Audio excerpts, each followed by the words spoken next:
Il y a des hommes dont le nom ne crie pas, mais résonne. Des hommes de pensée plus que d'éclat, dont la plume, affûtée comme une lame, renverse des siècles d'injustice sans jamais verser une goutte de sang.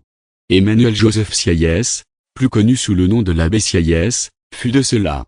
Dans la France pré-révolutionnaire, où la noblesse et le clergé dictaient les lois du silence, Sieyès fut la voix qui osa dire non. Un homme modeste par son origine, mais immense par sa vision. Il n'a pas pris la Bastille. Il a pris les esprits. Et c'est peut-être là, la plus grande des victoires. Le parcours d'un esprit révolutionnaire. Un jeune abbé au rêve plus grand que ses fonctions né le 3 mai 1748 à Fréjus, dans une famille bourgeoise, Emmanuel Joseph Sieyès grandit loin des fastes de Versailles, mais près des réalités du peuple. Brillant élève, il entre au séminaire de Saint-Sulpice à Paris, où il étudie la théologie, mais aussi la philosophie, la politique et l'économie avec une soif insatiable. Ordonné prêtre, il devient chanoine à Chartres. Mais il ne se contente pas de réciter les dogmes. Il pense. Il observe. Et il comprend. Ce monde, figé par les privilèges, est au bord de l'effondrement. Et lui, dans sa discrétion, prépare déjà sa première révolution. 2. Qu'est-ce que le tiers-État? Le cri d'un peuple enfin entendu janvier 1789. En quelques pages foudroyantes, Sieyès publie un pamphlet qui va bouleverser l'histoire. Qu'est-ce que le tiers-État? Il y répond avec une clarté brutale. Qu'est-ce que le tiers-État? Tout. Qu'a-t-il été jusqu'à présent dans l'ordre politique? Rien. Que demande-t-il? À être quelque chose. Ces mots deviennent le manifeste du peuple français. En quelques semaines, des centaines de milliers d'exemplaires circulent. L'aristocratie tremble. Le roi fronce les sourcils. Le peuple se dresse. Et Sieyès entre dans l'histoire comme la voix du tiers-État. 3.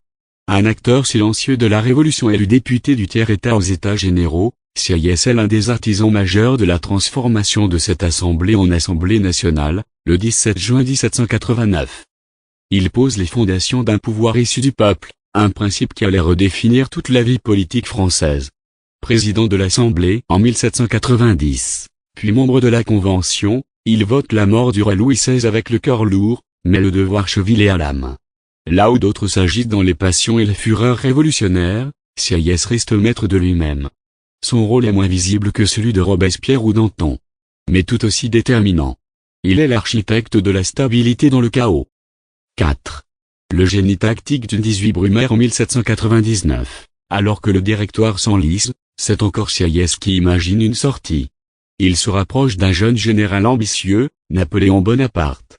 Le 9 novembre 1799, lors du célèbre coup d'État du 18 Brumaire, Sieyès orchestre la fin du directoire et l'avènement du consulat. Il aurait pu prendre le pouvoir lui-même. Il ne l'a pas fait. Car ce n'est pas la gloire qui le guidait, mais la cohérence institutionnelle, l'ordre, la logique, la reconstruction. Il contribue à la rédaction de la Constitution de l'an 8, qui fonde le nouveau régime. Bonaparte en tirera toutes les lumières, mais la structure, c'était lui. 5. Fin de parcours et héritage silencieux. L'Empire installé, Sieyès accepte des titres honorifiques, comte, grand officier de la Légion d'honneur, président du Sénat. Mais sa flamme politique s'éteint. Il se retire peu à peu. En 1815, à la chute de Napoléon, la Restauration l'exile pour avoir voté la mort du roi. Il s'installe à Bruxelles, puis revient en France après la Révolution de Juillet en 1830. Il meurt le 20 juin 1836, à l'âge de 88 ans, dans un relatif oubli. Mais son œuvre, elle, ne meurt pas. Conclusion, le stratège invisible de la Révolution Emmanuel Joseph Sieyès n'était pas un tribun. Il n'a pas harangué les foules, ni soulevé les masses. Il était plus rare, plus précieux, un penseur, un constructeur, un pilote discret de l'histoire. Il a donné un langage à ceux qui n'en avaient pas. Il a défendu l'idée que la nation n'est pas une caste, mais un peuple entier. Il a préparé, guidé, stabilisé. Sans jamais revendiquer les lauriers. Sieyès nous apprend qu'on peut changer le monde sans crier, sans violence, par la pensée et la structure. Et dans ce vacarme de l'histoire, sa voix douce continue de résonner comme un battement d'intelligence et de justice.